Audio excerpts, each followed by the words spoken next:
El tema elegido para este proyecto final por Irenka, Andrea y su servidora, Dimani, es el de campos bioeléctricos, debido a las aplicaciones que se pueden dar en ámbitos de medicina, biología y por ende biotecnología. Esperamos que disfruten mucho este video.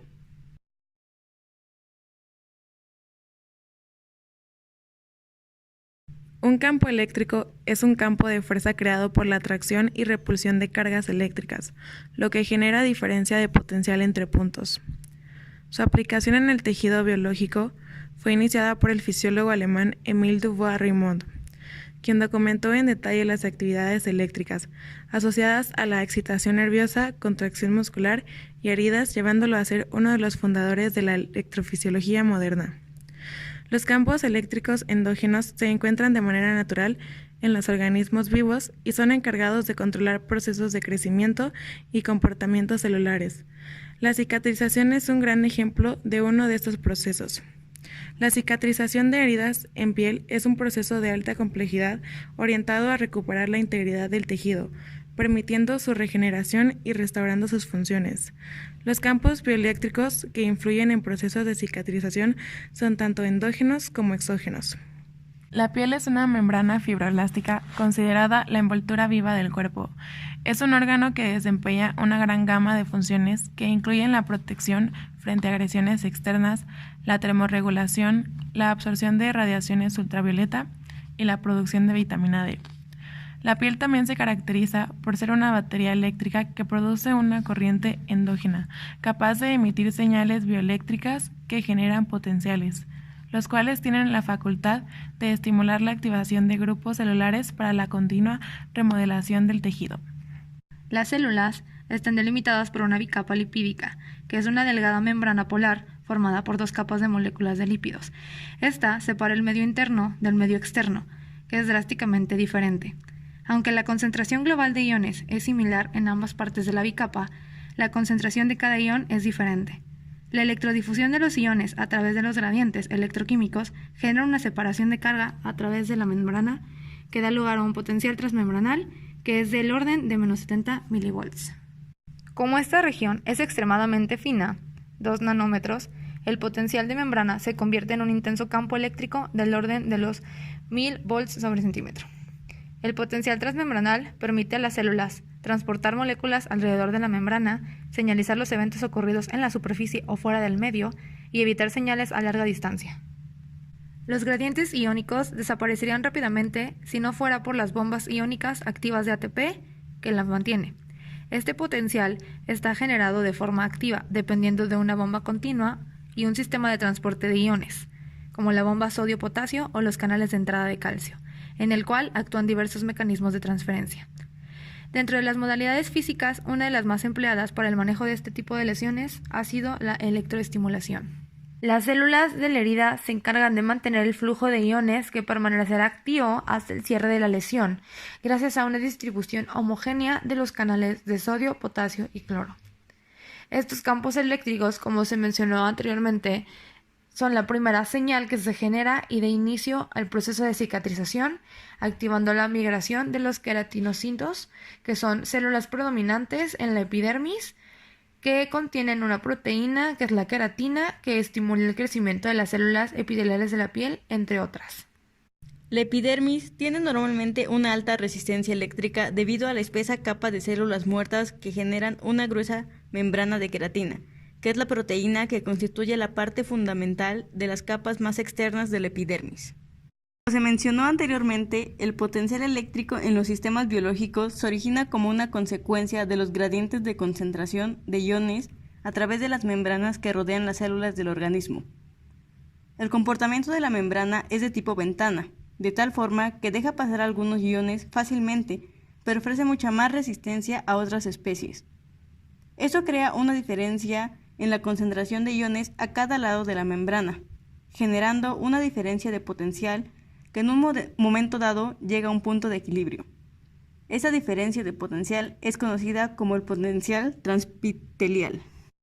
Algunos grupos de investigación estudian el comportamiento eléctrico de los tejidos evaluando elementos como medición de propiedades eléctricas y aplicaciones celulares de campos eléctricos y magnéticos. Potenciales de batería en la piel.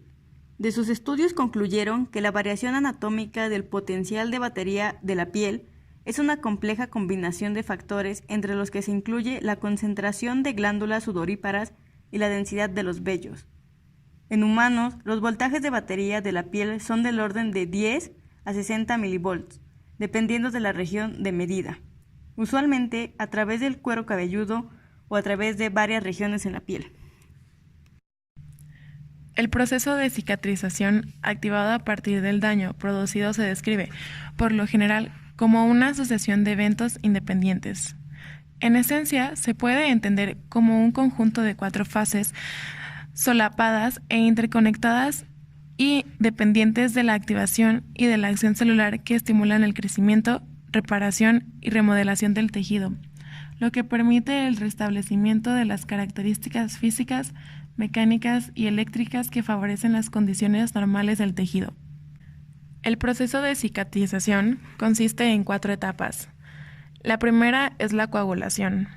Esta fase inicia inmediatamente después de presentarse la lesión y se altera la integridad del tejido. Tiene una duración de hasta 15 minutos. Su objetivo principal es evitar la pérdida del flujo sanguíneo mediante el cese de la hemorragia y la formación del coágulo, protegiendo así el sistema vascular y la función de los órganos vitales. El segundo es la inflamación. Esta fase tiene su inicio hacia el minuto 16 y presenta una duración de hasta 6 días. Se presenta como respuesta protectora e intenta destruir o aislar aquellos agentes que representen peligro para el tejido, ya que sin dicha remoción de las células afectadas no se dará inicio a la formación de un nuevo tejido. La tercera es la prolifera. El objetivo de esta fase es generar una barrera protectora con el fin de aumentar los procesos regenerativos y evitar el ingreso de agentes nocivos. La cuarta es la maduración. Esta fase se caracteriza por la formación, organización y resistencia que obtiene el tejido al formar la cicatriz, lo cual se obtiene de la concentración de la herida generada por los miofibroblastos y la organización de los paquetes de colágeno. Campos endógenos. En el epitelio, que es un tejido constituido por células íntimamente unidas, ya sea planas o prismáticas, que recubren la superficie externa del cuerpo y de ciertos órganos internos, las células corneales externas forman la mayor barrera eléctrica resistiva. Cuando se presenta una herida, la barrera es interrumpida produciendo una especie de cortocircuito en el potencial transepitelial, provocando una caída de potencial significativa más negativa en la herida que debajo de la epidermis ilesa y lejana a esta. Ahora bien, como se puede apreciar en la imagen, la diferencia de potencial genera una corriente direccionada hacia el sitio más negativo de la herida, que en este caso es el centro. Y el borde está caracterizado por un gradiente de voltaje mayor a los 200 milivolts por milímetro de circunferencia y una corriente que varía entre 1 y 1.5 miliamperes por milímetro de circunferencia. Y esta corriente fluye a través del circuito, llegando a crear capas subcorneales y evidenciando la ubicación exacta de las células dentro de un campo eléctrico. ¿Esto qué hace? Esto emite señales o da la ubicación exacta donde se ubica la lesión para que los mecanismos de reparación de tejido celular ubiquen en qué punto tienen que actuar. El cambio de conductividad de la herida a lo largo del proceso de cicatrización hace que a medida que éste se va secando o se va curando de cierta forma, se vuelva altamente resistiva y esto provoca que el flujo de corriente cese. Por otra parte, tenemos los campos exógenos, que son los aplicados de manera externa, como ya se mencionó con anterioridad, y estos son aplicados solamente ante la presencia de lesiones crónicas, como lo son las UPP o las úlceras por presión, y esto es porque el mecanismo normal se ve afectado, ya que la actividad de factores como las metalproteinasas y los factores de crecimiento se encuentran alterados, lo cual hace que se prolongue las fases de inflamación y proliferación celular y a su vez impide la activación de la fase de maduración y de cierre de la herida, que son las que se mencionaron como las fases de la cicatrización normal. Por lo que se aplica una corriente exógena provocando que se reactiven los procesos normales celulares y esto hace que entre a un ciclo de cicatrización regular o normal. Otra de las aplicaciones del impacto de los campos son la electroquimioterapia. La electroquimioterapia es una nueva modalidad de tratamiento de lesiones tumorales cutáneas y subcutáneas principalmente, originadas por melanomas u otros tumores primarios. El procedimiento principalmente consiste en la administración de agentes citotóxicos. Los agentes citotóxicos son sustancias que eliminan células, principalmente las cancerosas, impidiendo que éstas se dividan y crezcan, logrando así disminuir su tamaño, por vía intravenosa o intratumoral, seguida de la aplicación de un campo eléctrico. Lo que pasa es que se aplican impulsos eléctricos cortos e intensos a nivel local, lo que se denomina electroporación. Y esto aumenta la permeabilidad de la célula, permitiendo la entrada de las sustancias que no se difunden con facilidad, aumentando así su citotoxicidad. Efectos bactericida de los campos eléctricos. Cuando una herida es infectada, se presenta un retraso en su proceso de cicatrización. Diversos estudios han encontrado respuestas positivas de inhibición y destrucción de agentes patógenos, es decir, microorganismos que causan o producen una enfermedad, ante la aplicación de corrientes eléctricas externas. Los principales mecanismos que relacionan la aplicación de campos eléctricos o corrientes eléctricas en heridas infectadas y su posterior respuesta fisiológica involucran los fenómenos de difusión, galvanotaxis, que es el movimiento orientado que experimenta un organismo móvil en respuesta a un campo eléctrico, y la presencia y activación de oxígeno, incluso más que la polaridad de la señal aplicada. En el experimento, el voltaje aplicado fue de polaridad negativa, magnitudes entre 150 y 300 voltios y tiempo de exposición entre 1 y 4 horas. Los resultados mostraron destrucción de bacterias a partir de los 250 voltios con tiempos de estimulación de 2 horas. Aplicaciones ortopédicas. Los campos eléctricos y los campos electromagnéticos son hoy en día ampliamente utilizados en prácticas ortopédicas para el tratamiento de pseudoartrosis de fractura, a veces referida como falsa articulación, y fusión espinal.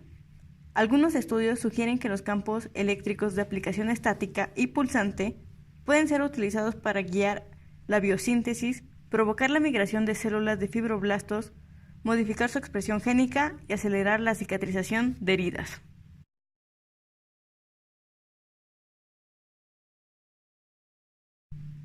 Como pudimos ver en el video, los campos eléctricos no solamente se encuentran en los dispositivos generados por el hombre, sino que también se encuentran en los seres vivos. Por esto, el ser humano ha buscado la forma de implementarlos para mejorar las condiciones de vida de los seres humanos y tratar de replicarlos de cierta forma. Gracias.